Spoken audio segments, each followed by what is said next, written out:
হজের মৌসুম চলছে। হজ নিয়ে ইসলামের আকীদা জানতে চাই। হজের উদ্দেশ্য দুটি, এক জাগতিক, দুই আধ্যাত্মিক। জাগতিক হচ্ছে মুসলিম উম্মাকে আল্লাহ রাব্বুল আলামিন রাসূলের মাধ্যমে ঐক্যবদ্ধ করলেন। 5 ওয়াক্ত নামাজের মাধ্যমে ঐক্যবদ্ধ হওয়ার প্র্যাকটিস, আনুগত্য করার প্র্যাকটিস, আল্লাহর হুকুম মানার প্র্যাকটিস।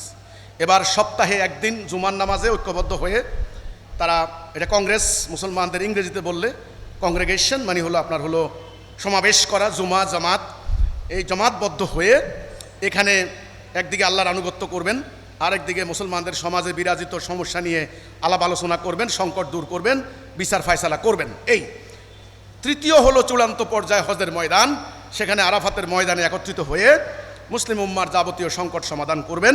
উম্মার নেতা হবেন একজন, উম্মার হুকুম মানবে আল্লাহর। এই উম্মা কোথায় কোথায় নিপীড়িত হচ্ছে সেগুলার সিদ্ধান্ত গ্রহণ করা হবে হজের ময়দানে। হজের জাগতিক দিকটা হচ্ছে মুসলিম উম্মার বার্ষিক সম্মেলন। এবার আধ্যাত্মিক দিকটা হচ্ছে একজন মোমেন যখন আল্লাহর প্রতি ঈমান আনে, তাকে মনে রাখতে হবে তার এই দুনিয়ার জীবনে যা কিছু আছে তার পরীক্ষা।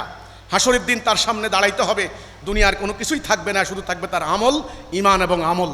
সে যখন হজের ময়দানে যাবে, লাব্বাইক আল্লাহুম্মা লাব্বাইক লা শারীকা লা ইন্নাল হামদা, একথা বলে আল্লাহর প্রশংসা গেয়ে গেয়ে লাব্বাইক, এক প্রস্ত সাদা কাপড় নিয়ে যাবে।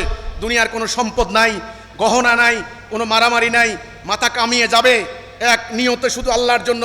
এটা যেন হাসরের ময়দানে আল্লাহর সামনে দুনিয়ার কর্মকাণ্ডের জবাবদিহিতার মহড়া। ক্লিয়ার? তাহলে হজের কয়টা দিক? জাগতিক এবং আধ্যাত্মিক। জাগতিক হলো মুসলমানদের ঐক্যবদ্ধ করার একটা প্র্যাকটিস, আধ্যাত্মিক হলো আল্লাহর সামনে দুনিয়ার যাবতীয় কর্মকাণ্ডের জবাবদিহিতা করার একটা প্রশিক্ষণ। এই জন্য তপ করে, এই জন্য শয়তানকে ঢিলা মারে, এই জন্য সাফা মারোয়া দৌড়াদৌড়ি করে, একটা সিলেবাস আছে তো নাকি? তো এই হচ্ছে হজের উদ্দেশ্য।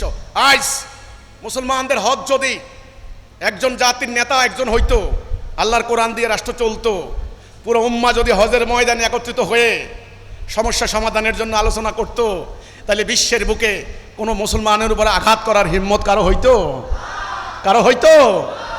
দুর্ভাগ্য, আমাদের জাতীয় নেতারা সংকট সমাধানের জন্য যায় নিউ ইয়র্ক জাতিসংঘে, আর আমাদের বুড়া মানুষগুলি বেচারারা হজ করতে যায় মক্কায়। এই জন্য ভাই, আমি আহ্বান করব মুসলিম বিশ্বকে, আসুন আগামীতে হজ হচ্ছে, এই হজে এমন সিদ্ধান্ত নিন যেন কোনো কাফের বেঈমান, কোনো পরাশক্তি কোনো মুসলিম ভূখণ্ডের উপর আঘাত করার সাহস না পায়। এই সিদ্ধান্ত নিন। কারণ হজের থেকে আসার সময় আপনারা জানেন হাজী সাহেবরা কোরবানি দেন।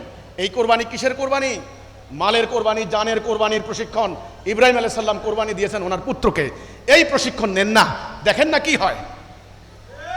এই যে ঢিল মারেন, পাথর ঢিল মারেন, এই ঢিল কাকে মারছেন? শয়তানকে, ইবলিসকে।